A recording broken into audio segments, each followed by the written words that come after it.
यदि माँ जगत जननी ने आपके ऊपर कृपा कर दी ना तो सुख समृद्धि, यश में वृद्धि, धन में वृद्धि, सारी चीजें आपके पीछे पीछे जो है दौड़ने लगती हैं। तो हर कोई चाहता है कि माँ की कृपा उन पर बनी रहे। तो नवरात्रि का पावन पर्व जो है माँ शक्ति की आराधना का सबसे महत्वपूर्ण समय जो है माना जाता है।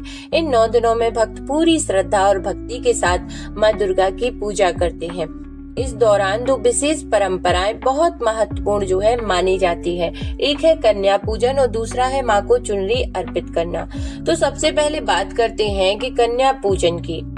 कि कन्या पूजन इतना महत्वपूर्ण क्यों है। वैसे तो नवमी या अष्टमी के दिन ज्यादातर लोग कन्या पूजन करते हैं, लेकिन यदि आप वर्किंग वुमेन है या आप काम करती हैं तो आप किसी भी दिन, जिस दिन आपकी छुट्टी हो, आप 9 दिन में से किसी भी दिन कन्या पूजन जो है कर सकती हैं। देखिए, हिंदू धर्म में छोटी कन्याओं को देवी माँ का रूप माना जाता है।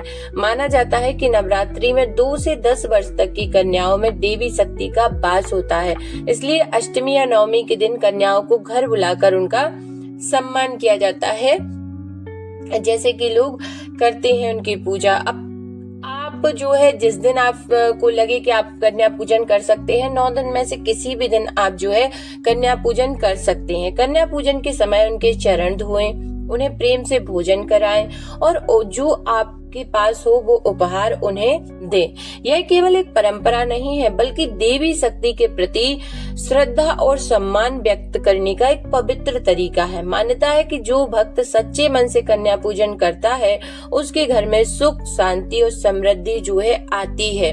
और आपको ऐसे ही विधि अनुसार कन्या पूजन करना है। कन्याओं को सम्मान से बुलाना है, उनकी बिल्कुल वैसे ही पूजा करनी है जैसे आप माँ भगवती की पूजा करते हैं, और उनको जो है उनमें माँ भगवती का ही दर्शन करना है। उनको यदि जितना आपसे संभव हो चुनरी उड़ाना, उनको उपहार देना, जो आप कर पाए वो आप करें अपनी यथाशक्ति के अनुसार। देखिए, अब बात करते हैं माँ को चुनरी के चढ़ाने के महत्व की। तो आपको जिस चीज की, जिस कामना से आप माँ को चुनरी चढ़ाएंगे, उसी रंग के अनुसार मैं आपको चुनरी का जो है रंग बता देती हूँ। देखिए, चुनरी भक्ति, समर्पण और सम्मान का प्रतीक मानी जाती है। जब भक्त नवरात्रि में माता रानी को चुनरी अर्पित करते हैं ना, तो यह उनकी श्रद्धा और विश्वास को दर्शाता है। चुनरी के रंग के अनुसार भी अलग अलग लाभ जो है बताए जाते हैं। लाल चुनरी शक्ति, साहस और मनोकामना पूर्ति के लिए चढ़ाई जाती है। वहीं पीली चुनरी यदि आप चढ़ाते हैं तो ज्ञान, बुद्धि और समृद्धि के लिए जो है शुभ मानी जाती है। हरी चुनरी घर में सुख, शांति और उन्नति के लिए जो है अर्पित की जाती है। नीली चुनरी नकारात्मक ऊर्जा से रक्षा और मानसिक शांति के लिए जो है मानी जाती है। गुलाबी चुनरी यदि आप अर्पित करते हैं तो आपके प्रेम, सौभाग्य और रिश्तों में जो है मधुरता आती है।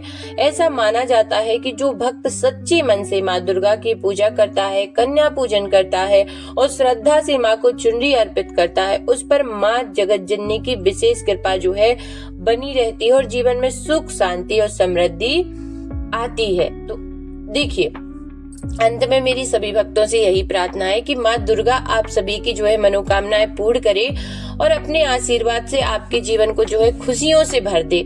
और आपसे जितना बन सके इस नवरात्रि आप माँ की आराधना कीजिए, बहुत प्रेम से कन्या पूजन कीजिए, बहुत प्रेम से माँ को चुनरी अर्पित कीजिए और देखिए कैसे माँ जगत जननी की कृपा आप पर बरसती है।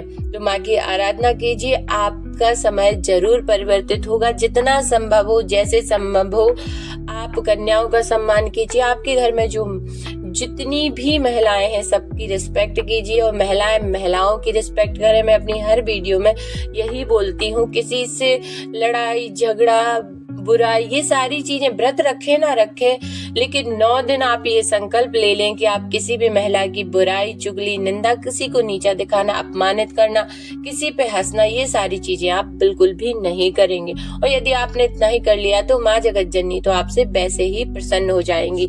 तो कमेंट में जरूर से लिख दीजिए जय माता दी। वीडियो को लाइक कर दीजिए, शेयर कर दीजिए अपने प्रियजनों के साथ।